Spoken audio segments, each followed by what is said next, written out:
Assalamualaikum. Oke. Kita Assalamualaikum, Hana. Waalaikumsalam warahmatullahi wabarakatuh. Apa kabarnya, Bunda? Alhamdulillah sehat karena udah beres urusannya. Alhamdulillah, Bunda. Alhamdulillah. Alhamdulillah. Oke. Kita mulai ya. Baik.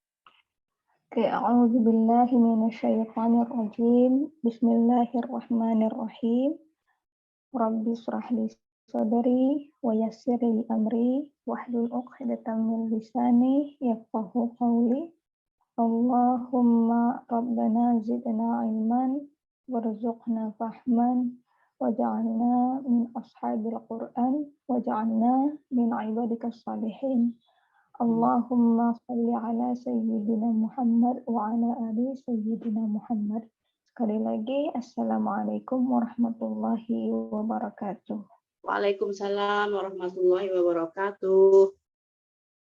Oke, jadi sebelum kita mulai, Hana mau mengulang kembali materi terakhir kita yaitu ilmu dori, dan kita sudah membahas semua variasi-variasi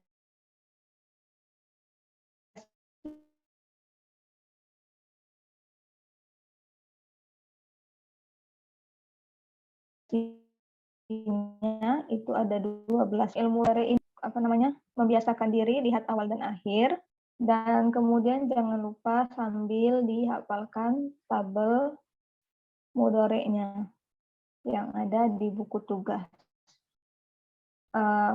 Untuk hari ini kita akan mulai dengan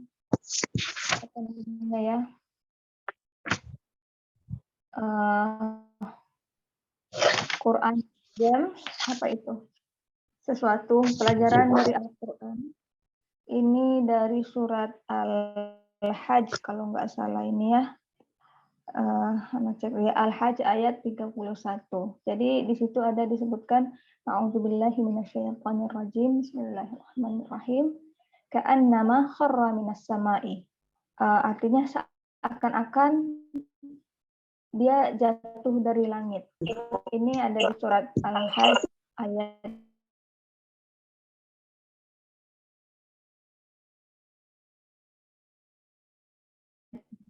Waalaikumsalam warahmatullahi wabarakatuh. Oke, alhamdulillah. Oke, jadi ini ka'annama kharra minas sama'i. Seakan-akan dia jatuh dari langit. Apa sih yang Al-Qur'an itu bicarakan ketika menyebutkan tentang ini? Ketika Al-Qur'an bilang dia jatuh dari langit. Ngomongin apa sih Al-Qur'an itu? Pernah nggak kita melihat seseorang yang jatuh dari langit? Ya mungkin ketika mereka melakukan skydiving.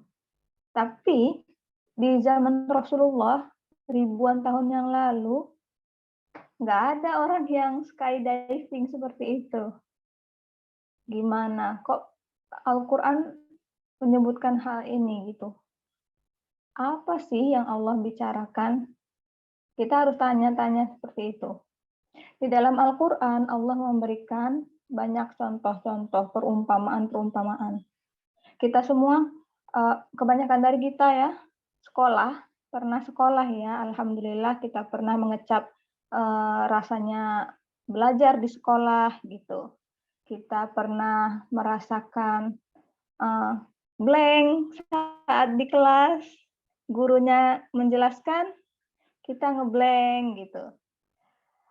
Tapi seorang guru yang baik ketika dia menjelaskan sesuatu, guru yang baik akan memberikan contoh-contoh yang bagus.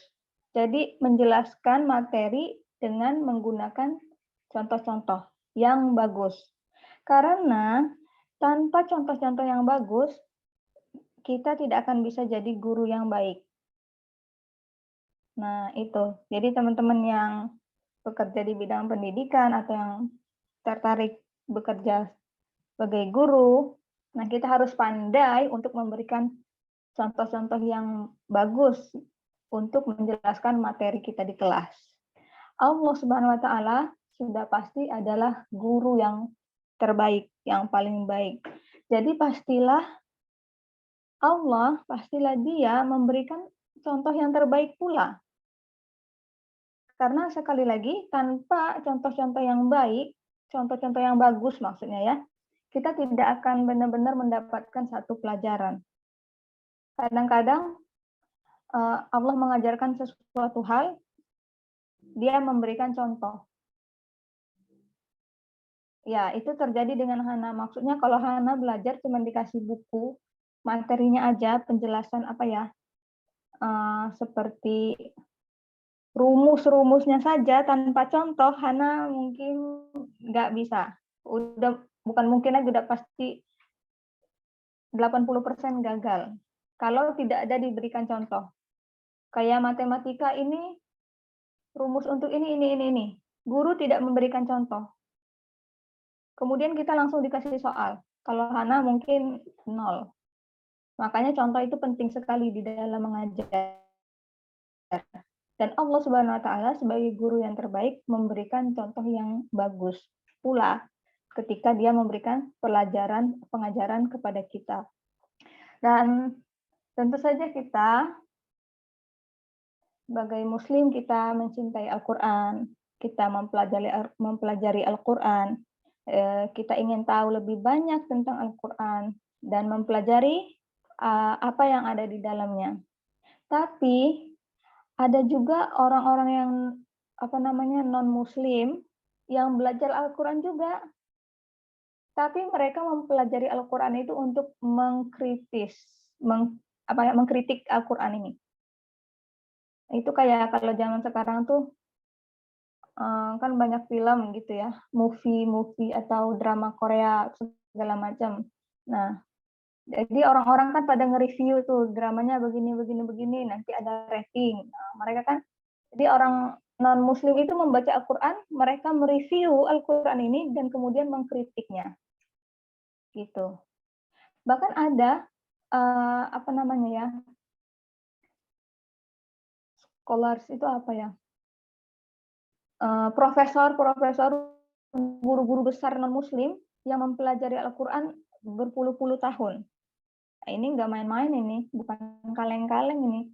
Guru besar non-muslim berpuluh-puluh tahun, 20, 30, 40 tahun mempelajari Al-Qur'an, kemudian mereka menulis buku untuk mengkritiknya.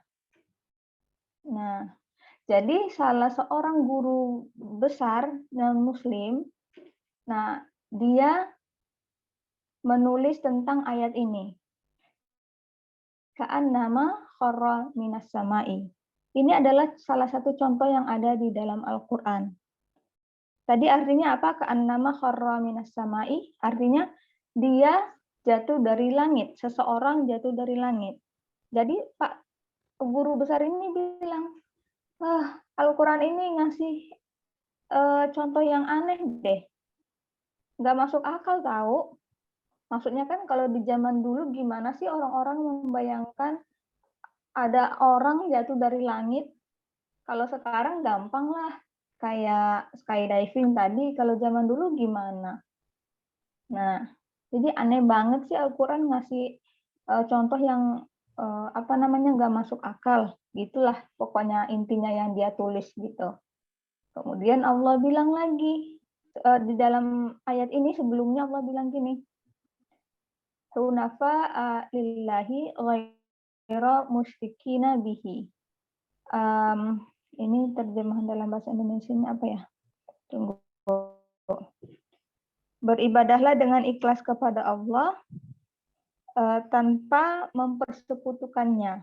Nah, ini terjemahan berdasarkan Kemenak, terjemahan bahasa Indonesia dari Departemen Agama. Jadi beribadahlah kepada Allah dengan ikhlas tanpa mempersekutukannya. Artinya jangan menyembah Tuhan-Tuhan lain selain Allah. Jangan bilang gini, kita butuh ini nih, untuk terhubung dengan Allah, maksudnya kayak ya yang kita jelaskan kemarin itu, mereka menyembah berhala sebagai perantara gitu. Nah, jangan. Jadi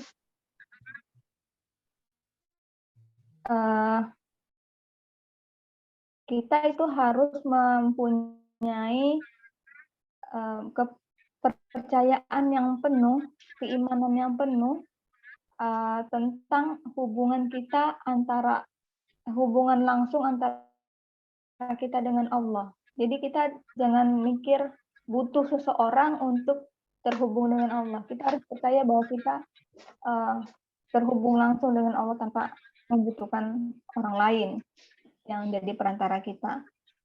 Gitu. Kemudian ayatnya dilanjutkan, waman yusyrik billahi. Dan ada orang-orang lain yang melakukan syirik, artinya yang menyembah Tuhan-Tuhan selain Allah. Nah, basically ini menceritakan, pada dasarnya ini menjelaskan dua grup. Ada orang yang menyembah Allah dengan ikhlas tanpa mempersekutukannya, dan ada juga orang-orang yang menyembah Allah tapi juga menyembah Tuhan-Tuhan yang lain. Nah, gitu. Kemudian Allah menjelaskan lagi orang-orang yang ini.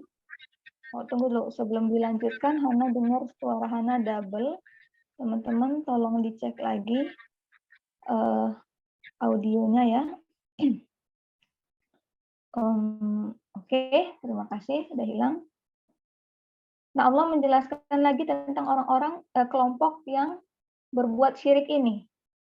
Allah bilang, ka'annama qarra minas sama'i. Itu seakan-akan mereka jatuh dari langit. Lanjut lagi. Fatah tafuhut toiru. Kemudian burung menyambarnya gitu. Dia jatuh dari langit, kemudian ada burung yang datang menyambar dia tuh. Au tahwi bihirrihu fi makanin sahiq. Atau ada angin. Nah, jadi teman-teman kita bayangin nih.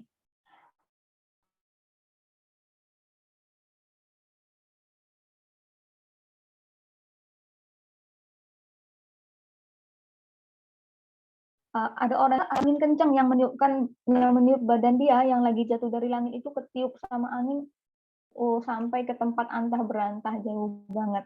Nah, ini perumpamaan yang Allah sebutkan di dalam ayat ini. Seperti itu. Jadi ada 3 bagian di dalam contoh ini, di dalam perumpamaan ini. Yang pertama, orang jatuh dari langit, kemudian burung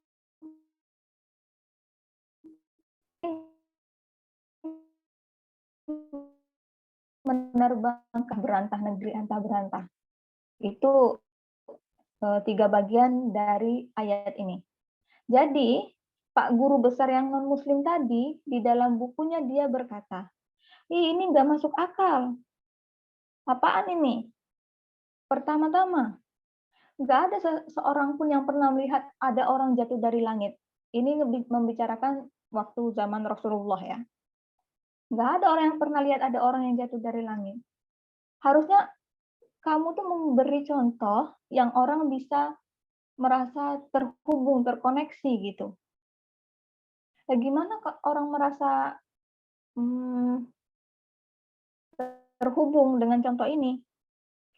Bahkan kita aja nggak bisa membayangkannya. Nah, ya mungkin kita bisa sih lihat orang jatuh dari langit di film-film gitu ya, pakai special effect lah segala macam. Tapi kalau dari kenyataan, nggak ada angin, nggak ada hujan, ada orang jatuh dari langit gitu. Nah itu nggak masuk akal lah. Ini sekali lagi membicarakan di zaman dulu ya. Kalau sekarang mungkin aja mereka jatuh dari pesawat atau apa gimana, jatuh dari luar angkasa kayak apa segala macam. Kalau zaman sekarang mah udah banyak kemungkinan. Kalau zaman dulu gimana? Mereka terbang ke atas kan nggak relate, nggak bisa terhubung dengan kehidupan orang-orang zaman dulu. Katanya jadi karena nggak bisa terhubung, contohnya ini nggak masuk akal banget.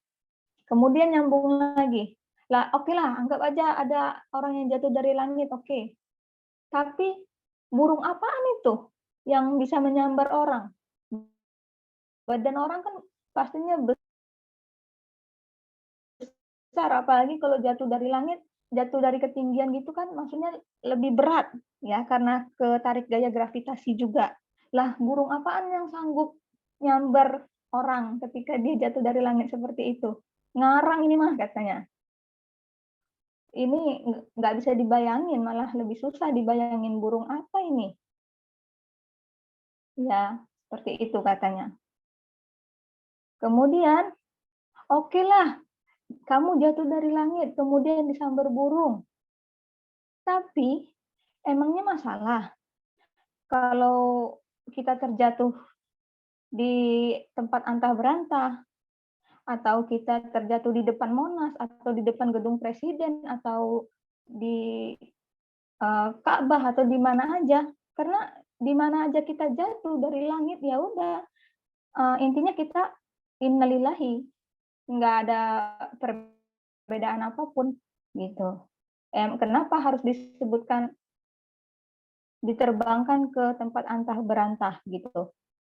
Ya udah jatuh dari langit mah nggak peduli di mana jatuhnya, kemungkinan besar sudah tamat, the end gitu. Jadi nggak bermutu banget nih contoh di dalam Al-Quran ini. Nah gitu kata beliau, kata si Pak guru besar non-muslim. Ini apa pakai buku nih dia menjelaskan, mengkritik ini. Satu buku dibikin. Nah gitu. Di Al-Quran ini nggak bagus, di dalam contoh-contohnya ini nggak masuk akal. Jadi sebenarnya apa yang nggak masuk akal itu adalah kurangnya pemahaman dia tentang bahasa Arab dan bagaimana bahasa Arab digunakan pada saat itu. Sebenarnya dia itu yang membuatnya tidak masuk akal. Membuat contoh ini bagi dia tidak masuk akal. Kenapa? Karena dia kurang mengerti bahasa Arab dan dia tidak tahu bagaimana bahasa Arab itu digunakan pada zaman dahulu. Gitu. Maksudnya seperti ini. Bahasa ini dimanapun ya, bahasa apapun, bukan hanya bahasa Arab,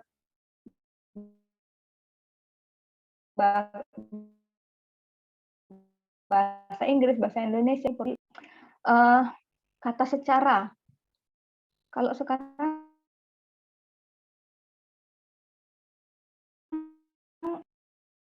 secara, saya membuat ini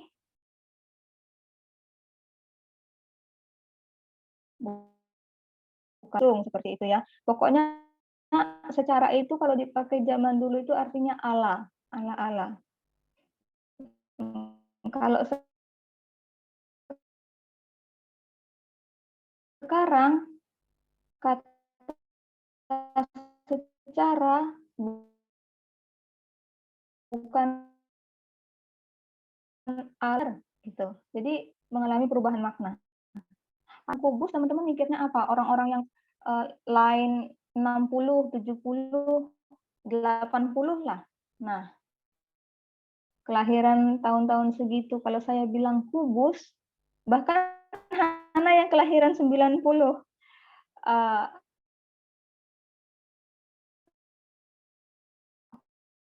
ya kotak ya. Kalau sekarang kubus bisa artinya warna. Saya minta yang kubus ya. Waktu itu sama-sama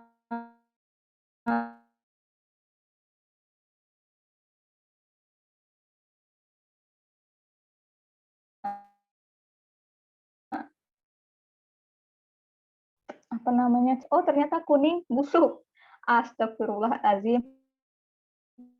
Dengan kata yang sama, ketika kita bicara di zaman dulu dan kita menggunakannya di zaman sekarang, artinya berbeda gitu. ini zaman yang berbeda ini akan memikirkan hal yang berbeda. Nah, karena itulah inilah maksudnya mengalami perubahan makna, pergeseran makna.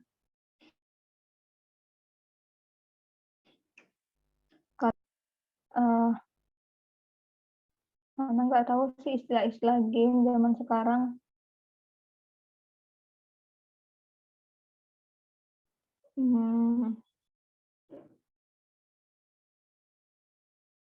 Iya, jadi kayak Hana bilang tadi, ketika Hana menggunakan kata kubus,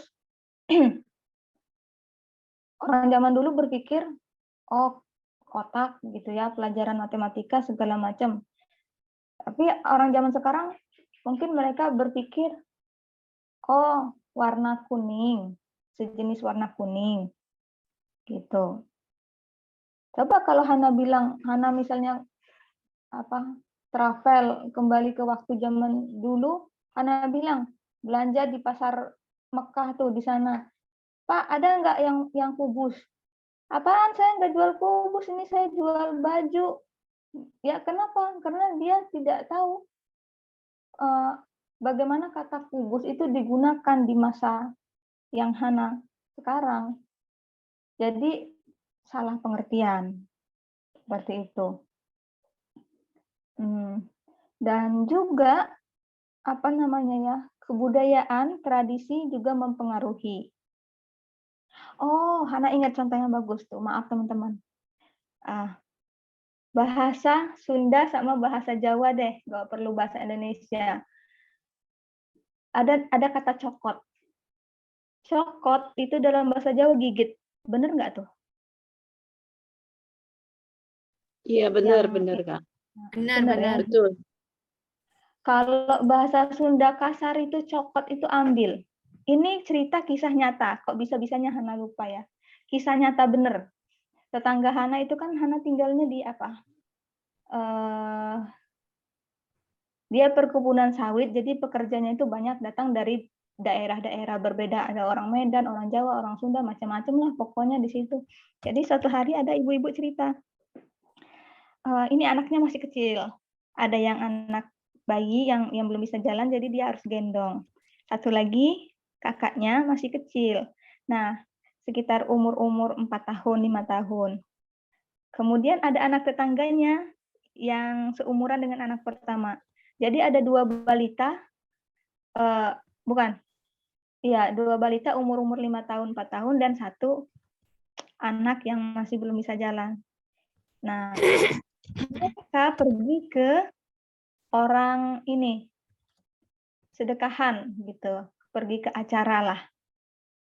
Yang satu ini keluarga orang Jawa, yang satu ini keluarga orang Sunda. Temennya ini keluarga orang Sunda. Jadi kalau di desa-desa itu kita masuk rumah itu kan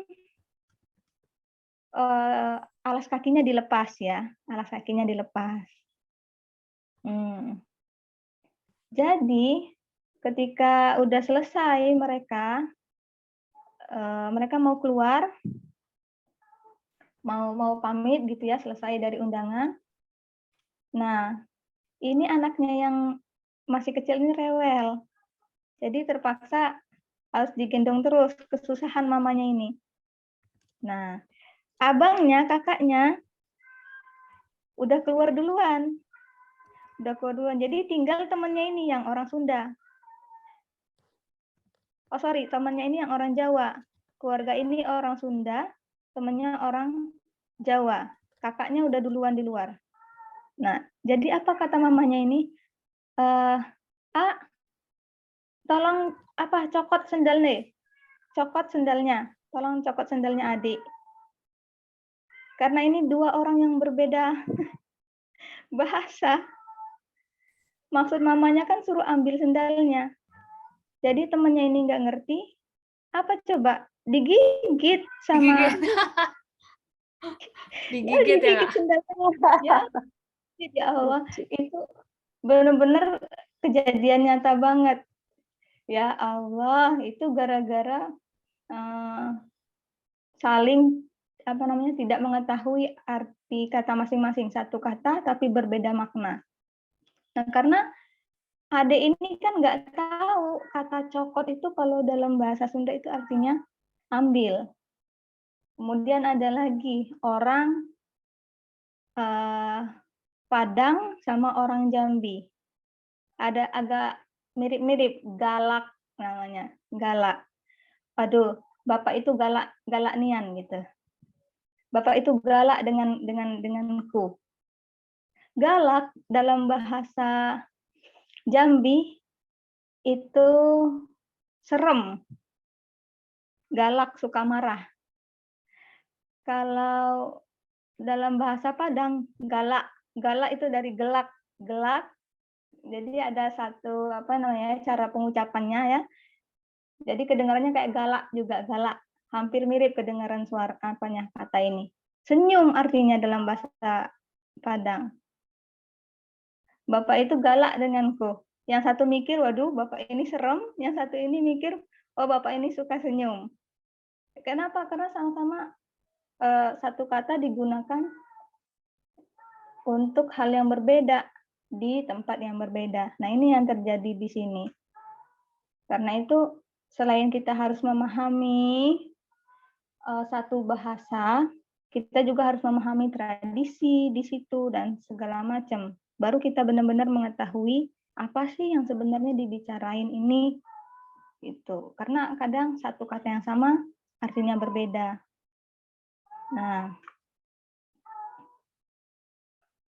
ketika kita melihat ini, seseorang jatuh dari langit. Oh, itu nggak masuk akal itu. Siapa yang pernah lihat orang jatuh dari langit? Ya karena sekali lagi itu kita nggak tahu bagaimana sebuah kata digunakan oleh orang-orang tersebut. Nah, kita harus kembali ke masa lalu dan harus mempelajari bagaimana sih bahasa Arab pada waktu itu digunakan. Bagaimana sih kata ini digunakan pada zaman dahulu? Ada nggak perbedaannya ketika digunakan pada zaman ini? Nah, seperti itu. Yang mengalami pergeseran makna tadi. Apa sih yang mereka maksud dengan mengatakan hal-hal yang seperti ini? Maksudnya kalau dalam Indonesia itu ada peribahasa. Ya. Nah, ini hampir-hampir sama seperti ini, seperti peribahasa, contoh ini. Seperti itu. Nah, ketika kita buka kamus, kita tidak akan menemukan jawabannya. Kita mungkin menemukan hal yang lebih, menurut kita lebih nggak masuk akal. Kenapa? Karena ini bukan hanya sekedar menerjemahkan kata per kata, ini banyak unsur-unsur yang harus diperhatikan, tradisi, bagaimana kata digunakan, dan lain sebagainya tadi. Nah, seperti itu. Nah, ini mengingatkan kita betapa luar biasanya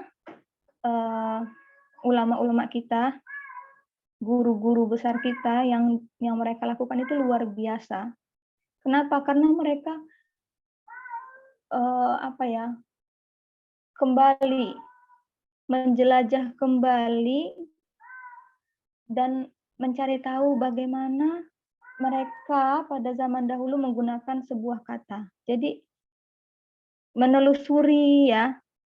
Nah, makanya sekarang ada kamus untuk bahasa Arab, untuk Al-Quran, dan kamus untuk zaman sekarang. Itu kamus itu mereka mempelajari, itu menelusuri. Oh, zaman dulu kata ini dipakainya seperti ini, gitu. Luar biasa sekali apa yang mereka lakukan. Masya Allah. Nah, sekarang coba pikir tentang jatuh dari langit. Orang-orang Arab sebelum Islam, kebanyakan dari mereka percaya dengan Tuhan. Tapi mereka percayanya dengan banyak Tuhan, bukan hanya satu. Kemudian mereka juga tidak percaya, tunggu sih kucing tetangga atau apa ya? Ributnya kedengaran banget.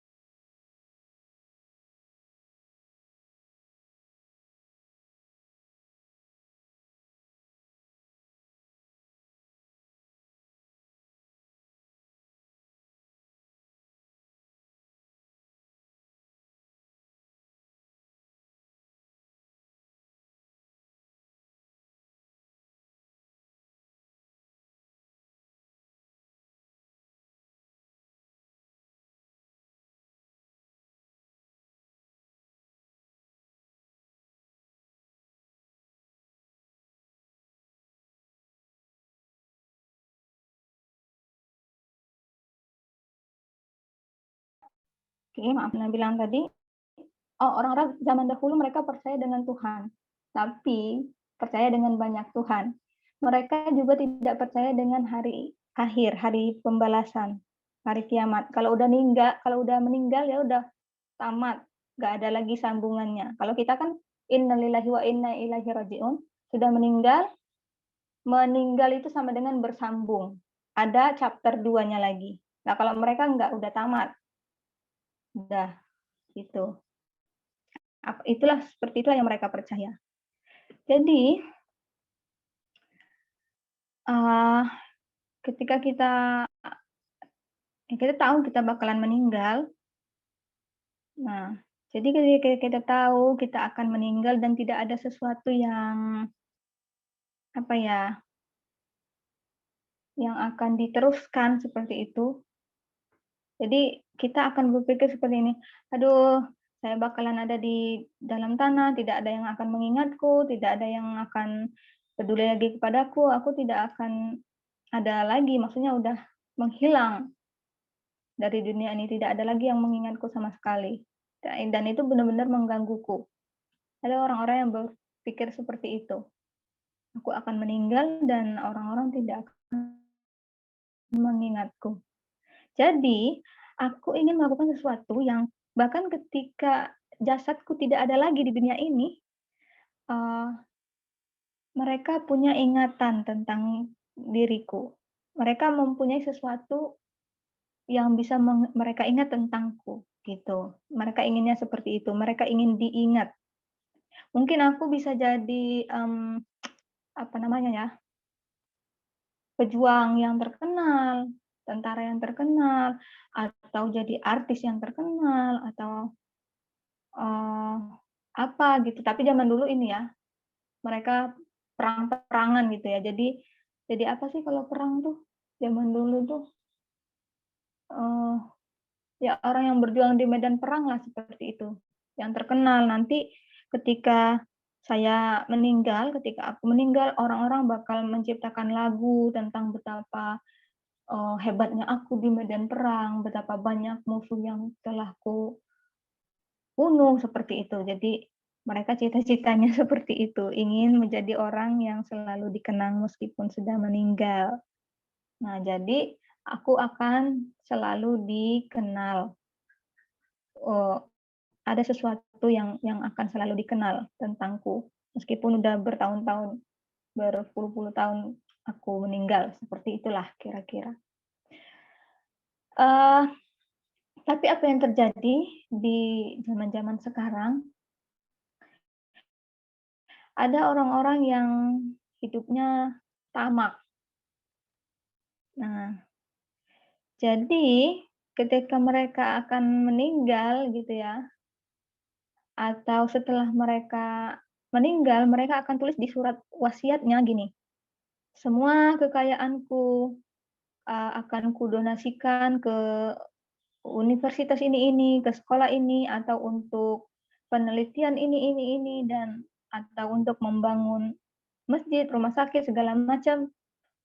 Tapi tolong pastikan ada namaku di bangunan-bangunan itu atau dalam penelitian-penelitian itu. Nah, seperti itu. Pastikan ya ada namaku di situ. Jadi apa yang sebenarnya mereka katakan itu pada dasarnya aku menggunakan semuanya Aku melakukan apapun yang ku bisa di dalam kehidupan ini. Tetapi hanya ada satu cara supaya namaku selalu dikenang. Nah, gitu. Dan aku akan melakukan apapun gitu. Inilah satu-satunya cara yang bisa kulakukan supaya namaku tetap dikenang. Artinya, oke, memberikan semua kekayaan dia dan apa gitu. Dan aku akan selalu hidup dalam ingatan mereka. Hal yang paling penting di sini, orang-orang Arab itu adalah orang yang dikenal sebagai orang yang pemberani. Orang Arab itu terkenal sebagai pemberani. Mereka meninggal setelah membunuh 20 orang. Atau, oh si Anu sudah membunuh 30, 100 orang. Yang dibicarain ini udah meninggal. Atau, si ini, iya dia itu meninggal, itu loh, kena panah, 100 panah di badannya itu.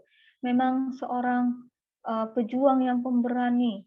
Udah dipanah sampai puluhan panah pun masih bertahan dan mencoba untuk menaklukkan, untuk mengalahkan musuh juga. Oh, pokoknya banyak cerita-cerita yang luar biasa tentang orang-orang di sekitar mereka seperti itu. Itu orang-orang Arab itu terkenal sebagai orang yang pemberani. Tapi terkadang apa yang terjadi adalah beberapa orang berperang dengan musuh mereka, karena zaman dahulu kan setiap suku itu mereka suka berperang. Tiap-tiap suku, tiap-tiap kabilah itu suka berperang, mereka sukanya berkelahi. Jadi ada orang yang berperang dengan musuhnya. Salah satu grup ini ada posisinya di atas bukit. Lah, yang satu lagi posisinya di bawah bukit. Nah, seperti ini siapa yang mendapatkan keuntungan yang strategi? Keuntungan ya yang pastinya yang di atas bukit. Mereka mendapatkan pandangan apa? Bisa melihat lebih jauh, bisa bersembunyi di balik bukit itu. Ada kayak titik buta seperti itu.